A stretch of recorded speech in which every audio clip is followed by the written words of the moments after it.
Pagtutulungan nila Ramon at Olivia ang pamilyang Guerrero at samantala naniwala na itong si Tanggol na seryoso itong si David sa sinabi nito sa kanya. Sa kagustuhan naman ni Miguelito na buren itong si Tanggol sa kanilang landas, si David ang kanyang sinampulan at si Fatima ang bukod tanging saksi sa ginawa ni Miguelito. Tinakasan ni Miguelito ang mga Montenegro. Sa maraming pagkakataon, hindi naman nagawa ni Miguelito ang pinangako niya dito kay Roberto, bagkus mas lalong binaon ni Miguelito sa kahiyan ang kanilang pamilya. Samantala munti ka namang natira ni Ramon ang sarili nitong kapatid. Gawa ng pinag-isipan ni Ramon na kasabwat umano itong si Olivia sa mga Guerrero. Ngunit naabutan naman ni Julio ang dalawa at kaagad niyang ipinagtapat kay Ramon ang totoo.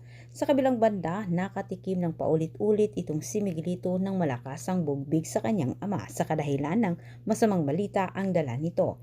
Hindi umano niya napatay si Tanggol, gawa ng maraming tauhan ang mga Montenegro at ang kanila ay naubos na kahit sinalo ni Miguelito ang lahat ng suntok ni Roberto. Pinakaba naman ni David itong si Tanggol na halos nanlumo naman itong si Tanggol nang makita nito ang kanyang kapatid na naligo sa sarili nitong dugits.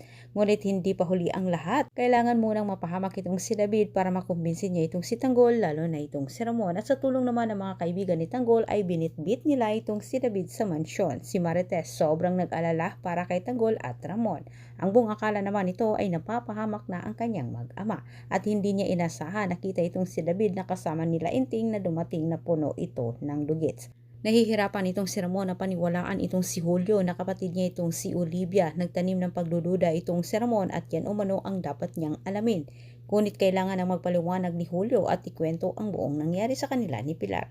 Maraming salamat sa panonood at tabayanan pa niyo ang susunod kong update. God bless.